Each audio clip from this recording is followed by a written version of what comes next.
नमस्कार सारे किसान भाई भारतवर्ष से जो हमारे साथ जुड़े हुए हैं उनका मैं सबसे पहले पोलन परिवार की ओर से सर स्वागत करता हूं। आज हमने शुरुआत की है एक्सपेरिमेंट लेवल पे। आपने मुझे बहुत सारे चैनल पे देखा होगा, बहुत सारे प्लेटफॉर्म से मुझे देखा होगा। जैसे गवर्नमेंट के प्लेटफॉर्म से मैं ICAR से बात करता हूँ, ICAR में मैं एजुकेशन डिपार्टमेंट में एक्रेडिटेशन बोर्ड में हूँ। तो ऐसे ही हम पोलन परिवार से भारतवर्ष में जितने भी अच्छे लेवल पे काम करने वाली किसानों की संस्था है उनके इनविटेशन पे वहाँ पे जाके किसानों को गाइड भी करते हैं।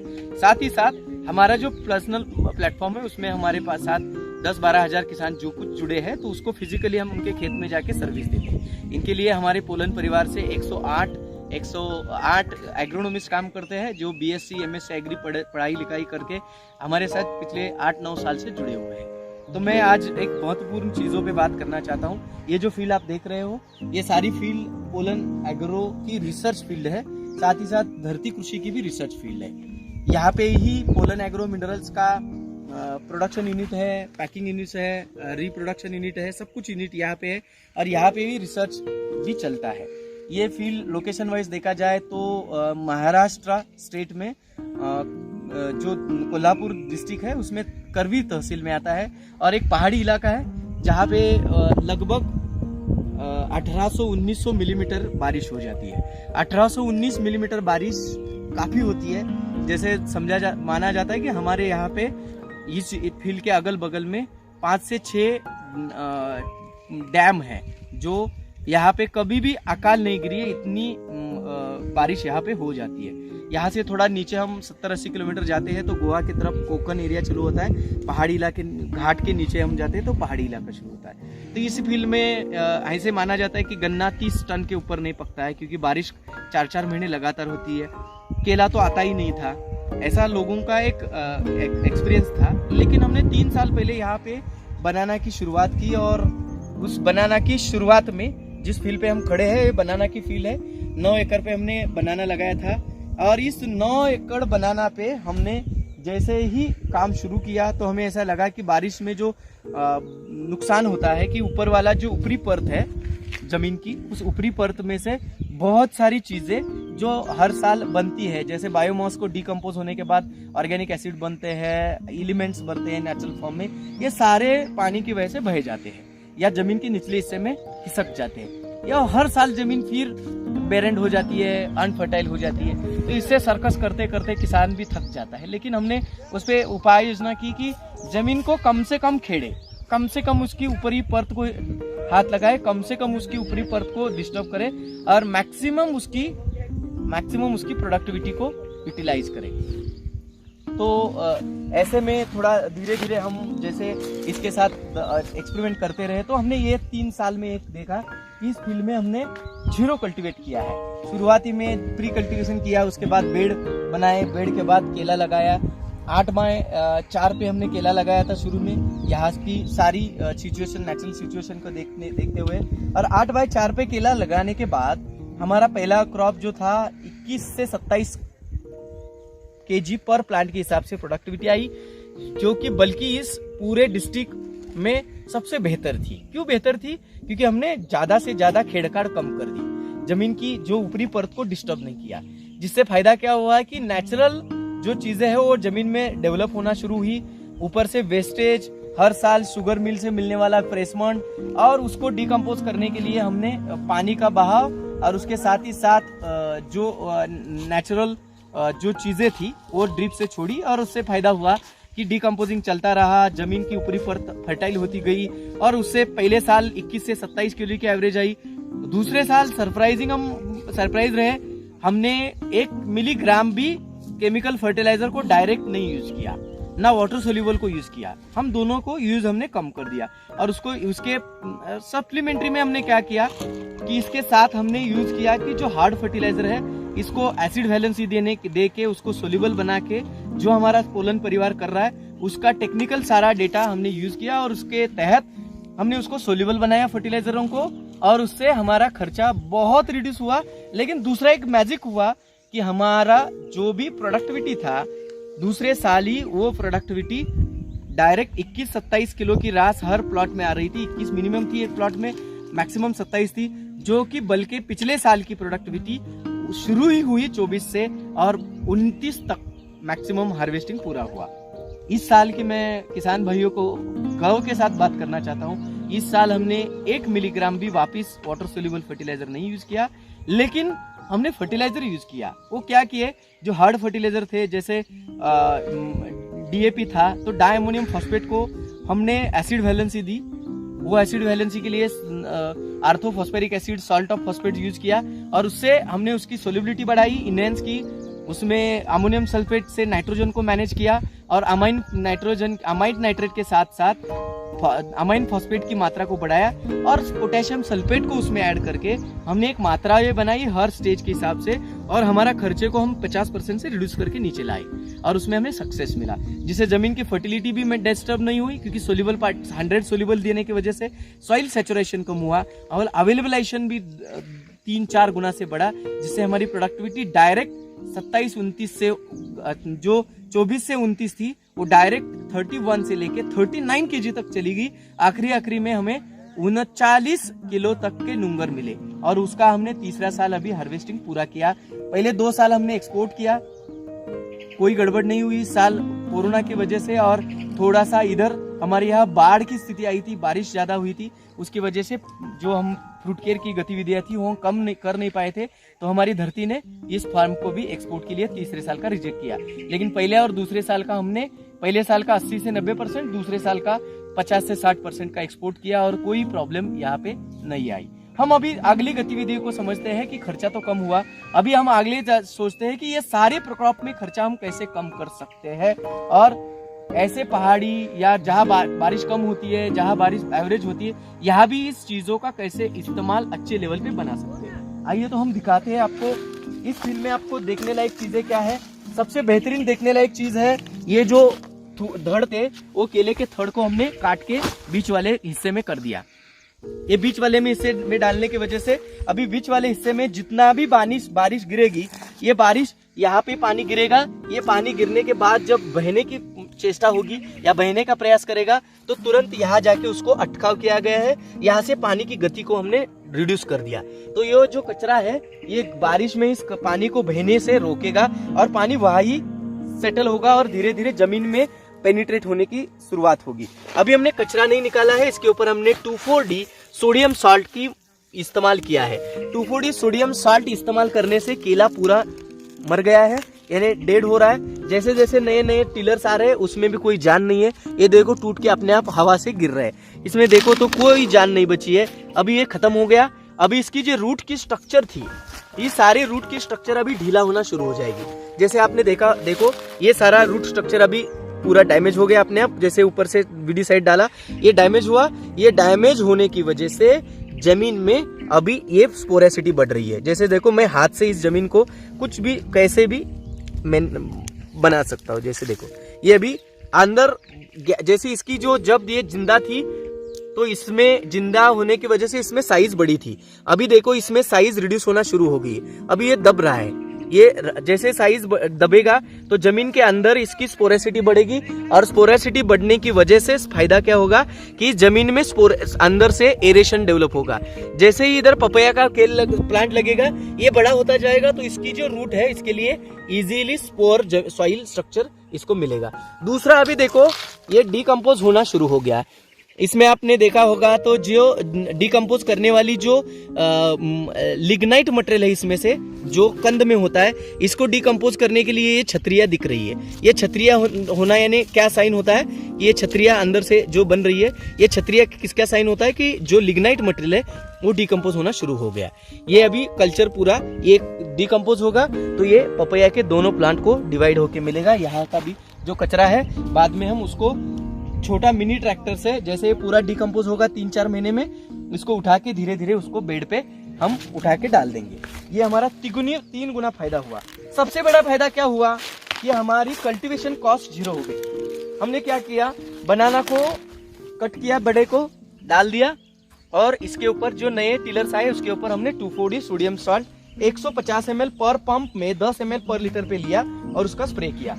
जिससे क्या हुआ कि जो कचरा, जो खरपतवार थे, ये सारे खरपतवार भी जो तन थे वो भी मरे, साथ ही साथ जो ये भी बचे हुए तन है इसके लिए हम ग्रामोक्सोन और जो हमारा ग्लाइफोसेट है इनका दोनों का इस्तेमाल करेंगे। इसके लिए हम ग्रामोक्सोन का इस्तेमाल करेंगे, पैराक्वाट का, और जो लंबी घास वाली जो कचरा है इसके लिए हम खरपतवार जो आता है खरपतनाशक, वो खरपतनाशक जो आता है वो खरपतनाशक आता है ग्लाइफोसेट, उसका इस्तेमाल करेंगे। जब प्लांट बड़े होने शुरू होंगे तब इसको इस्तेमाल करेंगे, तब तक ये बारिश से बचाने के लिए हम इसको जिंदा रखेंगे। फिर हम इसका अभी दुहेरी इस्तेमाल कैसे करेंगे। अभी हमने इसका प्रिपरेशन किया, सॉइल प्रिपरेशन। अभी क्या किया, इधर हमने खड्डा लिया, ये खड्डे एक साधारण आधा फीट चौड़ाई में है और एक 8 से 9 इंच या 10 इंच तक डीप में है। इस पेड़ इसमें क्या किया हमने, रेडी डिकम्पोज के लिए हमने शुगर मिल की प्रेस मड डाल दी। हमने तकरीबन 300-400 ग्राम तक ये प्रेस मड डाल दिए। ये 300-400 ग्राम प्रेस मड के साथ साथ हमने खड्डे से मिट्टी बाहर निकाली।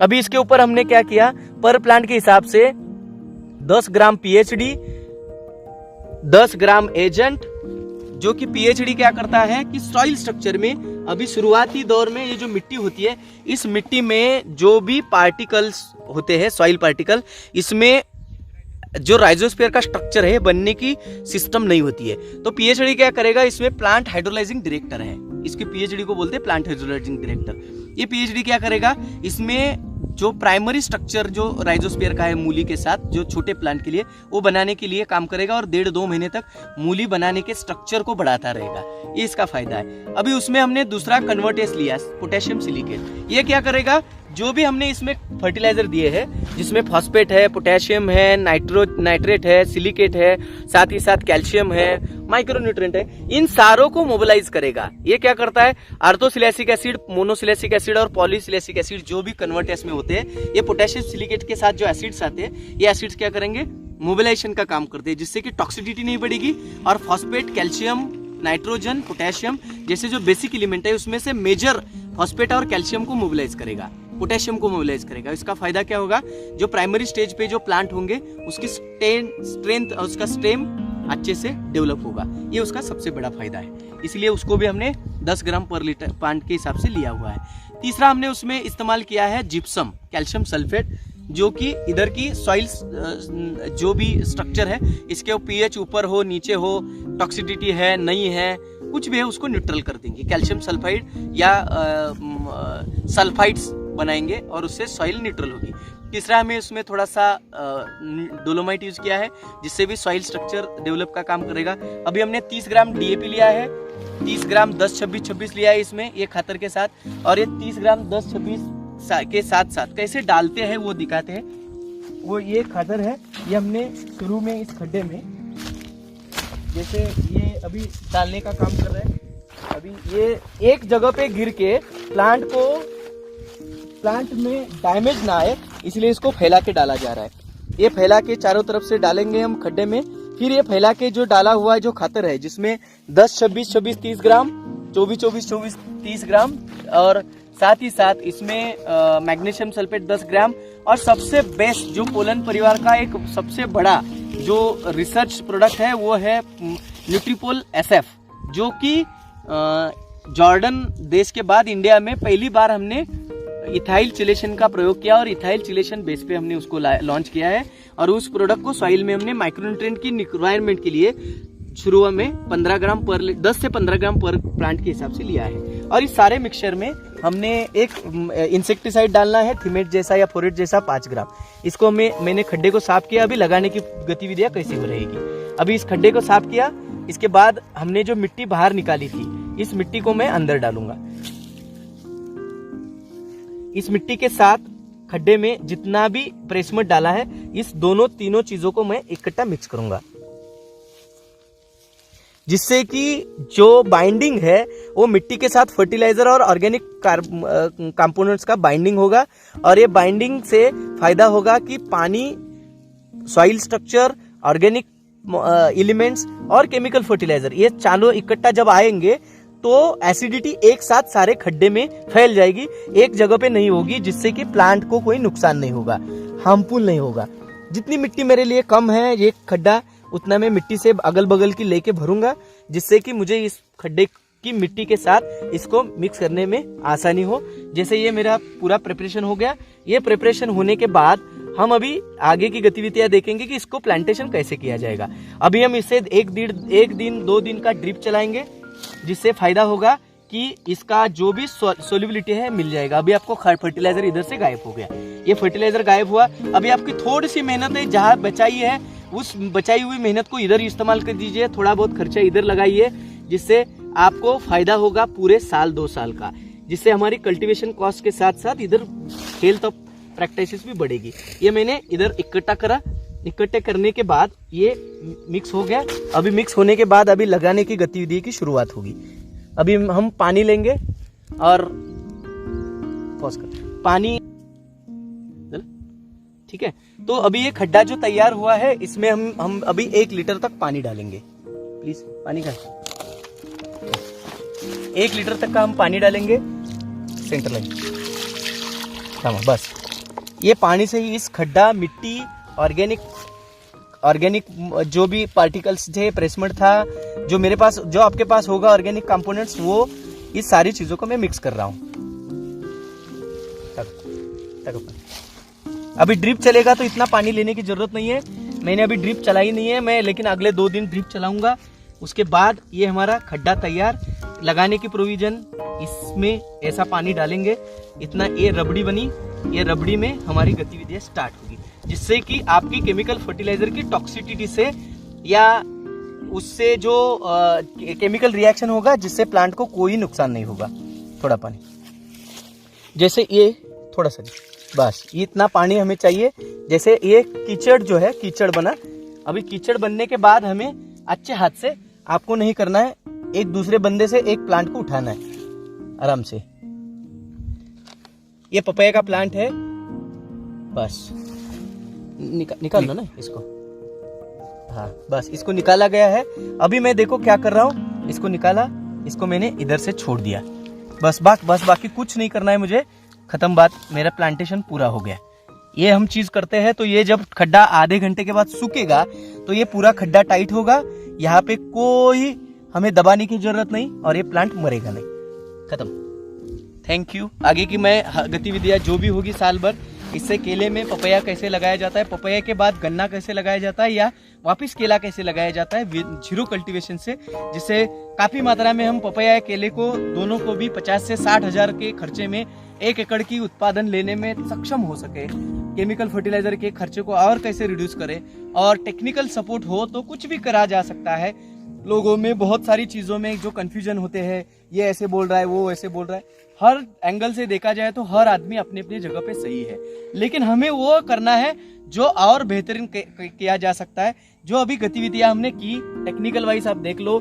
आप अगर अनकल्टिवेटेड लगा रहे हो या किसी सामान्य जगह पे लगा रहे हो जहाँ पे केले में पपैया नहीं है, वहां भी अगर पपैया आपको लगाना है, वहां भी केला आपको लगाना है, तो मैं आपको आह्वान करता हूं और आपको विनती करता हूं, यहाँ पे 2-3 हजार का 1 एकड़ में खर्चा करो, लेकिन ये सारी गतिविधियों को फॉलो करो, जिससे फायदा होगा कि एयर लिंक नहीं जाएगा, मोर्टेलिटी नहीं आएगी, और आपका बेसिक है गड़बड़ी मत करो। कम 1 आध 2-3 दिन ज्यादा लगने दो। किसानों में मैंने पाया है कि गड़बड़ी में इतना नुकसान होता है कि 1000 पौधे लगाते हैं, फिर 200-300 मरते हैं, फिर उस 200-300 की 300 का खर्चा दुगना हो जाता है। फिर खड्डे बनाओ, फिर लगाओ, फिर मजदूरी, फिर वो पीछे रहते हैं, प्रोडक्टिविटी भी नहीं रहती है, प्लानिंग भी नहीं होता है, और उससे नुकसान होता है। मैं आप सभी का धन्यवाद करता हूँ कि आपने इतने अच्छे लेवल पे मेरा वीडियो देखा। अभी आपका सहयोग की अपेक्षा है, आपके फीडबैक की अपेक्षा है।